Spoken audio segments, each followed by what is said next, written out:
Good afternoon, everyone. My name is Kelly Paletta. I'm Director of Sales and Marketing here at EXP Technical. And I want to welcome you to our webinar, which is entitled CMMC, Tools, Tactics, and Technology. And I have a few administrative announcements to run through at the top here, and then we'll dive into the main course of our presentation. Pat, if you don't mind advancing the presentation. So among the administrative announcements, one is that we have quite a bit of information put together for you here, and it's kind of packed into a contiguous presentation. We expect that to take about 30 minutes, and because it is fairly densely packed information, we ask that you submit questions via the Q&A feature in Zoom. Now, at the bottom of your display here, you should see something that looks kind of like that image that you see on this slide, and that will enable you to submit a question via Q&A. That will go to myself, the moderator, and to Pat Cook, our presenter. And we've allocated time at the end of the meeting to address those questions. So we'll batch those up and go through those at the end of our presentation. One question that's often asked in these presentations is, will this material be available to me afterwards? And the answer to that one is yes, we'll be making a video available. And for the folks that are in attendance today, we'll be able to send you the slide deck in a PDF format. So both the video transcript and the slide deck will be available. Should be within a week. It takes a little while to prepare that information for you. And then, in terms of other kind of high-level announcements, this is kind of a follow-on to a webinar that we offered a couple months back. And the first webinar in this series was a broad overview of right-sized solutions for small and medium-sized businesses that are on their journey towards CMMC Level 3 certification. This presentation focuses a bit more on the specifics, the tools that we found that have been very effective with the clients that we work with that are subject to that regulation, and in fact, other regulation as well. So we'll be diving into the meat of our presentation in just a minute here. And I guess one other administrative announcement before I introduce our presenter is that in addition to Q&A at the end of this presentation, we'll also be giving away an Amazon gift card for one lucky attendee, a $100 gift card. So I encourage you to stick with us. Not only is the information informative and entertaining, but there's also a door prize for one of the folks that are in attendance today. And so having said that, I'll lead to an introduction of our presenter, and that is Pat Cook. And Pat is a principal here at EXP. He leads our governance, risk, and compliance practice. He's a CISSP, which is an advanced cybersecurity certification. But not only is Pat, a highly skilled technician, he also has a lot of business acumen. He has a long career in IT leadership, both as an entrepreneur and as a CIO as well.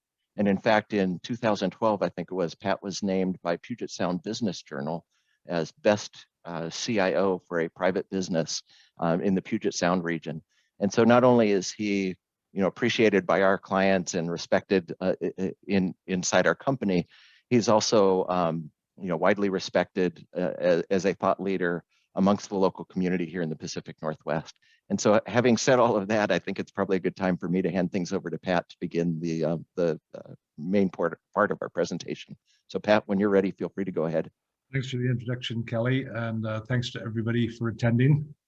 As Kelly mentioned, this is essentially a follow-on. It stands alone, I think, but I'm not sure if there's anybody from the previous webinar on the call. They may want to watch it as a recording. And as Kelly said, in that one, we sort of outlined our broad approach on how to achieve these compliance goals with limited resources, limited budget, which just about everybody in the small, medium business space has. We've been working through this for a few years now, really, and we've come up with some tools that we thought would be worth sharing with clients and prospective clients. A couple of assumptions. I'm going to assume that everybody who's on the call understands the NIST CMMC requirements, or at least what the government is looking for you to do. There's 130 different requirements, practices, and I'm just assuming that you wouldn't be on this call unless you had some interest in meeting those requirements. And I'm going to assume that the audience is somewhat technical. It's always a challenge in these webinars to pitch it to the audience because essentially we don't know who is on the call and what their technical level of expertise is. So I'm going to assume some level of technical expertise, at least from a leadership point of view. And another thing that's worth mentioning is that I'm going to assume that everybody has some level of hybrid or on-premises infrastructure. Moving to the cloud, and I have a slide on this I'll go through in a minute. Moving to the cloud has not really been feasible for government contractors that we have encountered. That's not to say that that there are not people out there who are 100% cloud, mainly because of CAD, manufacturing files, file size, etc. So the agenda is to essentially go through 5 different areas, what we're calling the EXP suite of security and compliance tools. These are really focused at CMMC NIST, but we also do HIPAA compliance, PCI compliance, GDPR, etc.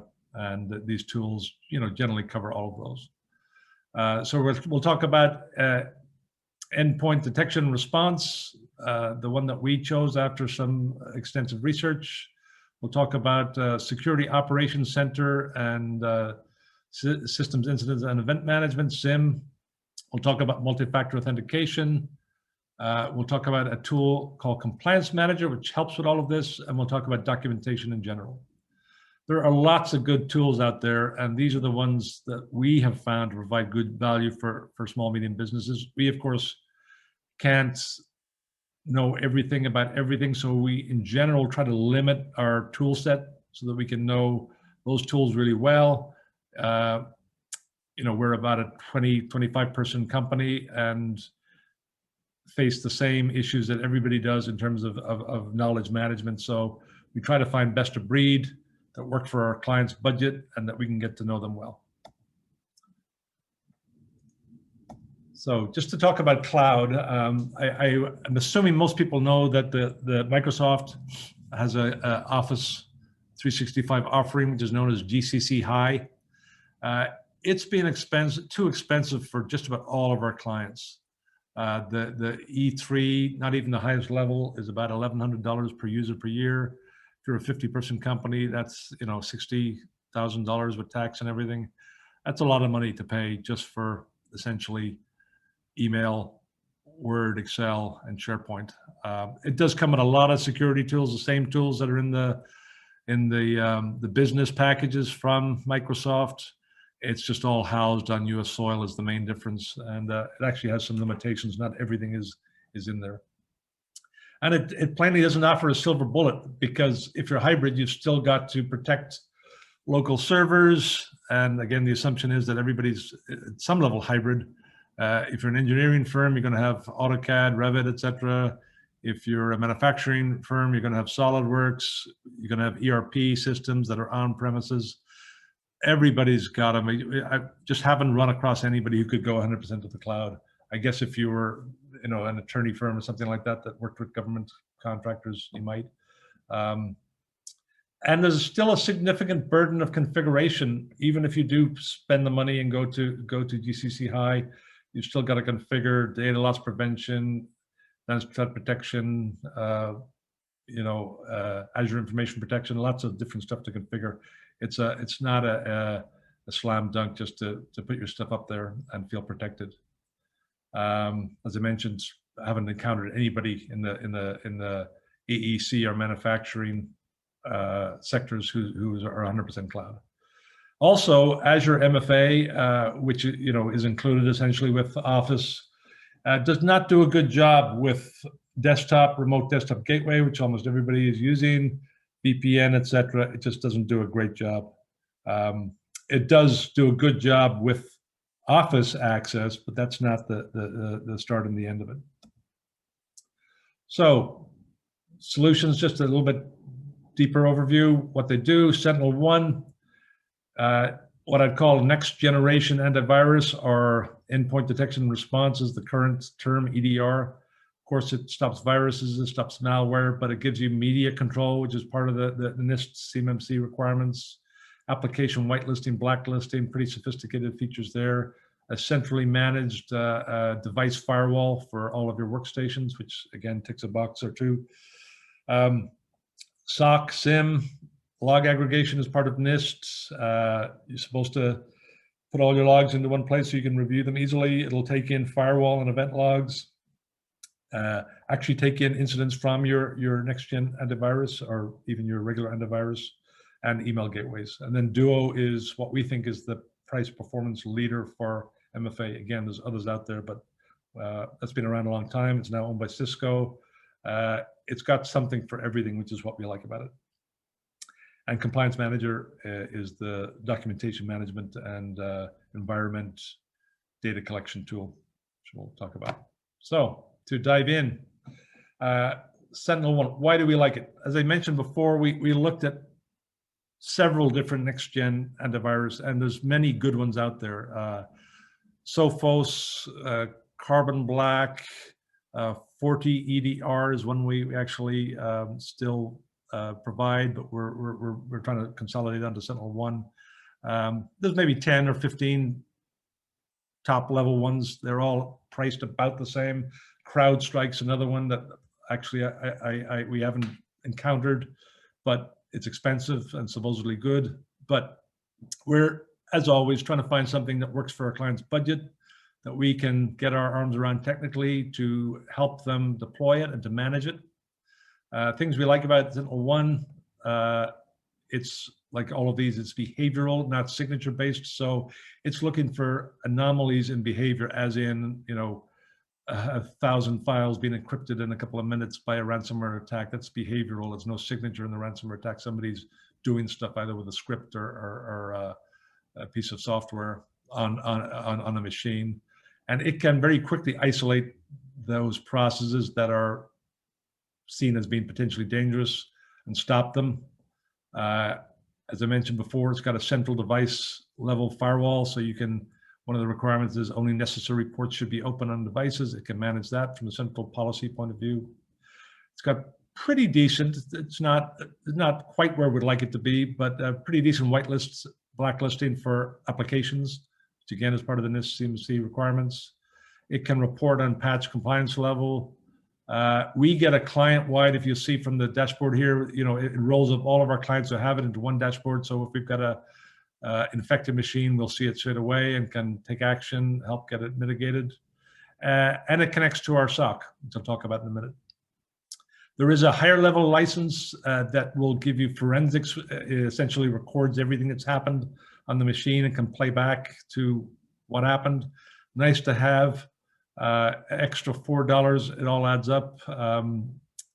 Worth having if you can afford it. If not, the $6 per device per month is good value, we believe. What does it do for you from as well as a practical point of view, a compliance point of view? What are the NIST CMMC requirements, practices that it checks off? Well, it can manage portable storage devices. It's got policy-based USB management, control and monitor user install software, application whitelisting, blacklisting. It can restrict ports, etc., protocols. This one specifically mentions blacklisting, whitelisting of unauthorized software. Of course, like any antivirus, it checks the media as if you put a CD, DVD, or USB, it's going to scan it before you access it. And can again manage portable storage devices such as USB, which are pretty common for movement of files around manufacturing and AEC firms. And control and monitor use of VoIP technologies. Again, you can blacklist Zoom, Teams, whatever you want, so that only the VoIP technologies that you want to use are allowed. And again, this is self-explanatory, malicious code. It updates. This is one that's worth mentioning. Most of these next-gen AV systems do not perform periodic scans like the old ones used to do, like scan the machine every night. However, that is a NIST requirement, so you can schedule them, and you might do it once a quarter or something like that. But you can have essentially an automated task that would scan every machine, because it does not do it by default, but it is in there as a compliance task that you can do. And it monitors traffic at the personal or the device firewall level. And if you have non-vendor supported products, you could prohibit them from being used with application blacklisting, whitelisting. So SOC as a service, everything is as a service these days. SOC, Security Operations Center, essentially, means that you've got a bunch of folks sitting around computer screens with tools, monitoring your environment 24/7, 365. That's in the past been beyond the reach of both our client base and technology companies like us to provide. I'm glad to say the price has come down to where it's now affordable. And again, it ticks a lot of boxes, but also, when this stuff happens, it's going to be the middle of the night, and there's a level of comfort in having somebody there. If a ransomware attack starts at 1 a.m. on a Saturday or Sunday morning, somebody will call you and first of all, stop it, remediate, mitigate, but call you, get you involved if it's that serious. So actually people, that will call you on the phone or escalate a ticket or whatever. Gives you, a bit of a hackneyed phrase, but gives you a single pane of glass for most things that you have from a security point of view. SentinelOne Sophos Webroot and Defender will connect to it, and it'll create incidents from underlying incidents in those platforms. It will ingest firewall logs, which is one of the requirements. It's a syslog mechanism. One of the devices on your network acts as a forwarder, essentially takes the firewall logs and puts them up into the event management system. Can take in server and workstation event logs. From a price point of view, obviously we would recommend that you put it on everything, servers and workstations, but at least on servers. To me, that's a reasonable compromise from a cost point of view, because it is $10 per device per month. So most companies have 6 to 10 to 20 virtual machines or servers. Putting them on them alone is not going to break the bank. And there are some sort of freebies. For instance, the Office 365 tenants you get for free, the EDR for free. Those do not count as devices. So we're actually sort of deploying it for all of our clients, because you don't really incur a cost until you actually put it on a device on the network. And it gives us, again, a roll-up single pane of glass for all of our clients on this system.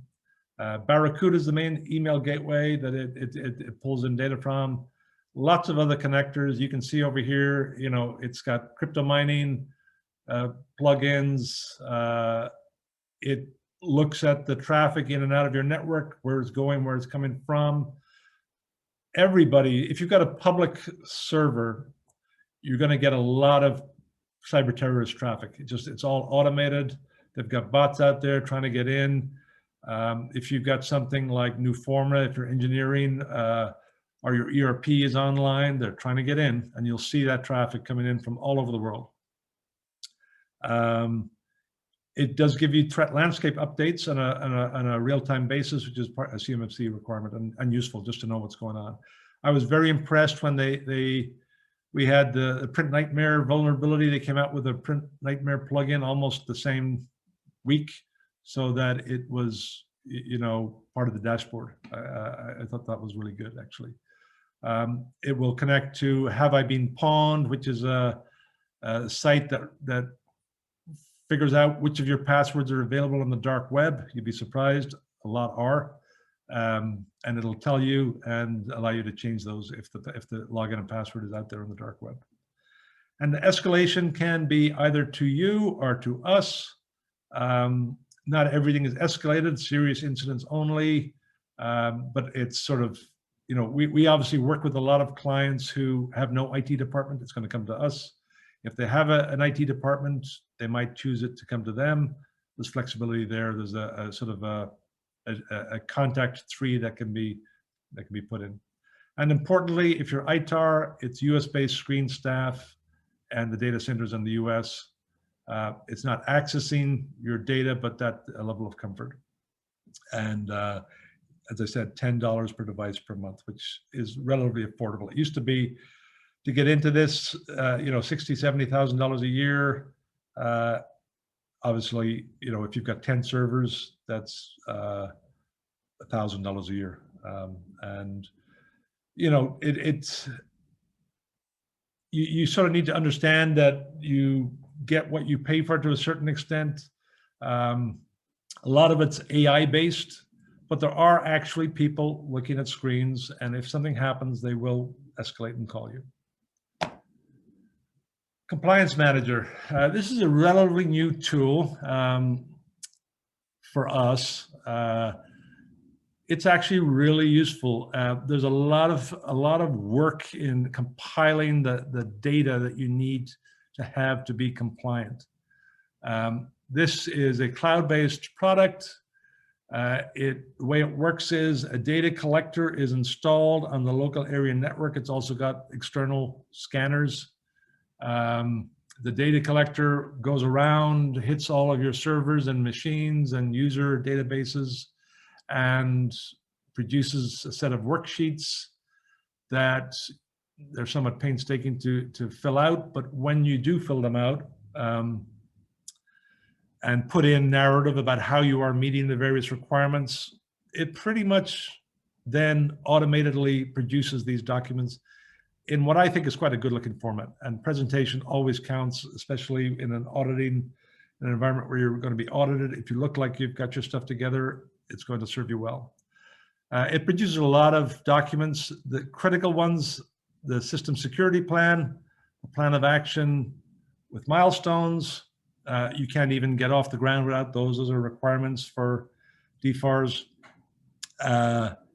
It'll do a risk analysis, an automated risk analysis, and a treatment plan. That's checks a box. It will calculate your NIST score if you're going to report that up to the Department of Defense, which you're required to do for the interim rule. It'll produce a CMMC evidence of compliance document. And these are automatically generated. So the idea is that you go through it, it's a continuous improvement. So you're going to go through many different assessments. And as you go through them, it will update them, and you can't actually edit them. They come out in Word and Excel format. So if you want to manually edit them, you can. They're not just PDFs. And it's quite affordable. It's definitely worth the money. $150 a month for up to 250 devices. And I would say just in the generation of those documents, it probably saves, if I was to do them all manually, it would probably save me 20 hours of my time at least. Here's some examples of reports. I'll go through them quite quickly. The system security plan, it meets the DoD format. Everything is either implemented, planned to be implemented, or not applicable. You put in the text, the narrative for how you are meeting those. It prepares a system summary with data owners, etc. The start of the document, it's a 16-page document, and again meets the requirements. It could be longer, of course, if your narrative is more lengthy, but I tend to recommend that people keep it short and pithy. There's an example of the POAM, which is the plan of action you're supposed to have for things that are on your system security plan but are planned to be implemented. You're supposed to have milestones and estimated completion dates, a status update. Essentially, it provides you all of that. So if anybody asks for it, you've got it, and you can either file it as a stamp of where you are at a particular point in time at the assessment, or use it actually as your project task sheet. It will, like I said, come back with a score for you. It's a real pain in the neck trying to calculate that score, and this takes some of the work out of it, especially as you're moving through different iterations of the assessment, and it'll give you the score that you can report. Evidence of CMMC compliance. Again, it's all based on the narrative that you put in and how you say you're meeting them, but it does produce a document that you can give to a partner, for example. Sometimes they will ask for that. If you're the secondary to a prime contractor and a government contract, sometimes they'll ask for your evidence of compliance. You can choose whether or not to give it to them, of course, but at least you've got it in a digestible format. It does the risk analysis based upon the data collection, and it'll give you a risk score, and also checks off the periodic risk analysis requirement of NIST. It'll do a basic diagram. Obviously, looking at this, you're not going to be that impressed. The more information you give it and the more SNMP stuff, etc., it has, the better it will be. You can use it or just put together your own one in Visio. You don't, of course, don't have to use any of these. They just sort of get spat out by the system. What does it do for you in terms of compliance? Well, again, like I mentioned, you have to have a system security plan. That's a prerequisite for even submitting a SPURS score. You have to have a plan of action. Those are both DFARS requirements. Assessing the risk to your organization operations, that risk analysis, with actually working on the treatment of it, fulfills that requirement, in part at least. MFA Duo, we again, like with SentinelOne, went through a lot of different products. Where again, we're looking for the price performance leader, and we are pretty confident that Duo is the one. It's only $3 per device per month. They have different levels. You can pay up to 10, I think. And you get more stuff like policy-based device management, etc. But the $3 level actually does most of what our clients need to do. And it does take some setup. We can do it, or we can help you do it. It provides multi-factor, two-factor authentication to, as you want it, workstations, servers, remote desktop, most VPNs, Office 365. It can replace the one that's in there, which I recommend so that people have used to using one system. And it layers nicely on top of the Office 365 tenant. Websites, it'll even plug into a WordPress website, and again, quite affordable. What does that do for you? Well, it's pretty simple. There's two requirements about multi-factor in this CMMC, and it meets those. Just on this one, there's often some confusion about this. Required multi-factor authentication, non-local maintenance sessions. That's external, but local and network access, from general understanding, means you have to have it on the workstations and servers. Network access to non-privileged accounts means you need MFA for your workstations on the local area network. That's my considered opinion. Some people might argue with me. Documentation, pulling all this together, keep it simple is my advice. Somebody came to me after a webinar that they had been at from somebody else in this business, said, we're told we need 90 different documents, policies, etc., to meet this requirement. Yeah, and of course, this was from a company that sold a policy producing product. I would argue that if you've got 90 different, in a small, medium business environment, if you've got 90 different documents, you're in over your head to begin with. You need to keep it simple. My advice is that anybody in your organization should be able to read your policies and understand them, and at least sign off on the ones that are end user facing annually and on hire, maybe more if you're changing frequently. You need to back things up with evidence, especially for CMMC, which is, practices and procedures. If you're doing stuff, back it up by recording it, as simple as scanning a configuration worksheet when you deploy a new machine and uploading it to SharePoint. Obviously, if you've got automated systems, that's even better, but you want to be able to say, if you ever get audited, we're doing what we say we are doing, and here's evidence that is unarguable that we have been doing it in just about every case. Keep it maintainable. 15 to 20 documents to me is appropriate. People might argue with me on that, but again, that's where I come from, having been in compliance for quite a while. I've got 17 documents here. I won't go through them all. Some of them are required for NIST. Some of them are required for CMMC. You need a system security policy. You need a POEM. You need a system security plan, which could be the same thing as the policy if you wanted. Some people take that approach.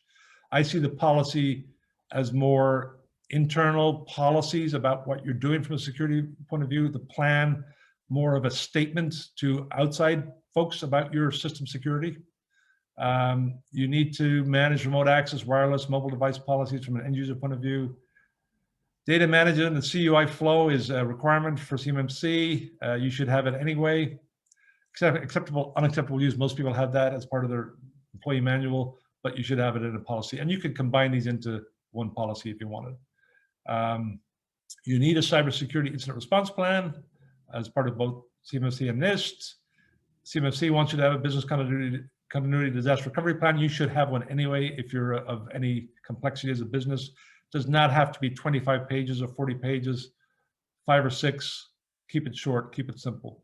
A risk analysis report, a risk treatment plan, you'll get those out of Compliance Manager if you're using that. And then procedures, really as just documenting that you're doing stuff.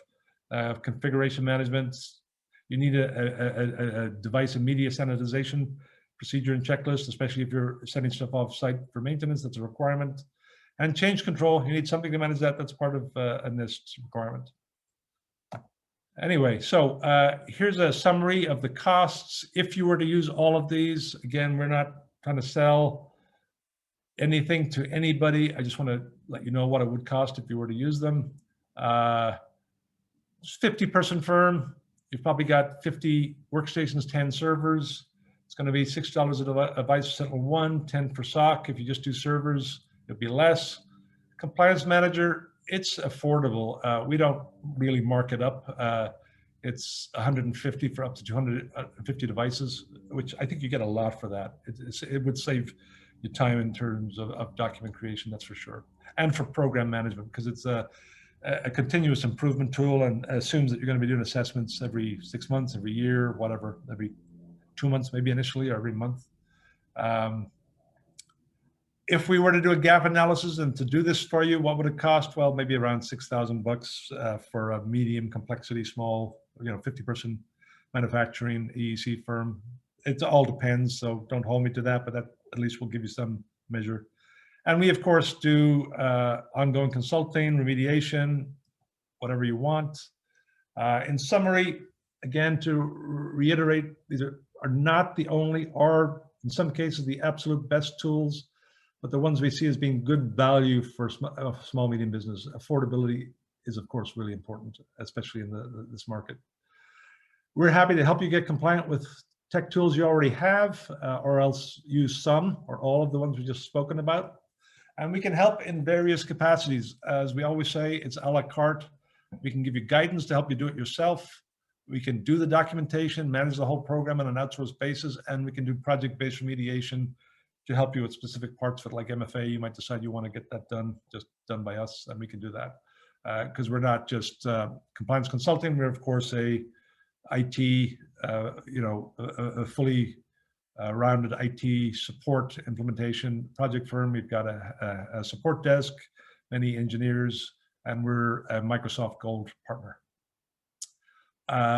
We've got no minimums and no contracts. We have a terms and conditions sheet that's very simple. We're happy to work with you for a couple of hours. I mean, that's sort of our approach. Some companies want you to sign up for a certain amount of labor to make it worthwhile. We don't take that approach. Our point of view is that a small client is a potential bigger client, so we're happy to work with you on just a small amount of consulting if you want. And if you've attended this, we'll happily spend an hour looking at your environment, discussing it with you at no charge. So, Kelly, questions, answers? You provide the questions, I'll try and provide the answers. Okay, well, there are a few that have come in, and they are focused, pretty specifically on products. So, the first one was, can the SOC service connect with any firewall? They didn't mention a specific firewall, but just generally, can it connect with any firewall? Pretty much, provided it's got a syslog function, which is essentially an export of its logs, and most of them do. I haven't encountered one that doesn't. It works with the Fortinet, the WatchGuard, the Meraki. Those are pretty pervasive out there. Ubiquity. So yes, provided it has that export syslog functionality, the answer would be. And there's another SOC related question. You mentioned the SOC connects to Office 365. Does a client have to pay for all of the users as devices for that? No, and that's actually a nice thing about the SOC service that we deploy. Office 365 is sort of a freebie. You do have to have an account that's got Azure Active Directory Plan 1, which is about $4 if you don't have it as part of your subscription. It has to have that because it needs to connect to all of your users, etc. But it does give you good reporting out of Office 365. It actually connects to the secure score function within Office 365, and lets you basically report on that. There's a lot of good stuff in that, and it pulls it all into the one dashboard. And it will report on account changes, network access within the tenants. So yeah, that's essentially free. Like I said, we're deploying that to all our clients, whether or not they're signed up for the SOC, just because it's a freebie. And just to clarify, Azure AD is $4 per month per user? Yeah, but you only need one. You need the account that you're going to log in from the SOC to Office to have that license. So you don't need it for everybody, just for that service account. Got it. Okay, and we've got, try to get through as many as we can here. Can SentinelOne do scheduled scans? Yes, I think I mentioned that. It's generally not the way it works these days. It's all behavioral, but there is a requirement to do periodic scans as part of NIST, and yes, it can do that. And you could, periodic, could be a year, could be 6 months, could be monthly, could be weekly, whatever you want. It essentially lets you create an automated task to push that out to every endpoint that's covered by SentinelOne. Okay, and I think we've got time for one more question. So the last question that we have time for is, what format are the documents that Compliance Manager produces in? Examples like PDF or Word or Excel? They Word and Excel. So that's nice because then you can modify them. The thing you have to be aware of is that if you modify them, that's a one-time thing, because when you generate them again, your modifications are going to get overwritten by a new version. So in general, it's best not to modify them, but there might be situations where you want to, and you can do that. They're just the Word and Excel format. And then you can print them as PDFs if you want. And with that, I think we're at the end of our presentation. I'd like to thank everyone for attending. As we said before, we will make a video, a transcript, and for the folks that are in attendance live here, we'll be sending you a PDF that includes the slides. If you have more questions, you can contact me. My email address appears on this slide. Additionally, as Pat mentioned, we'd be happy to engage in a 1-hour consultation with you, conversation about where you're at on your journey towards CMMC level 3. If you haven't already gathered, we're agnostic about products, but we have found a lot of products that tend to be very helpful for small and medium-sized businesses, right-sized solutions that are very effective at getting them where they need to be. And before signing off, I'll hand it over to you, Pat. Is there anything else you need to add? No, just again to echo Kelly's thanks. I know everybody's busy, and taking 45 minutes out of your day can be hard. So thank you for doing that. We'd love to talk to you about where you are and where you want to get to. And as I mentioned before, no job too small. We're happy to work with you on a starter level, even a couple of hours to do a quick gap analysis or whatever. That's our approach, and we'd love to hear from you. And thanks again for attending. Have a great afternoon. Bye. All right, thanks everyone. We'll see you later.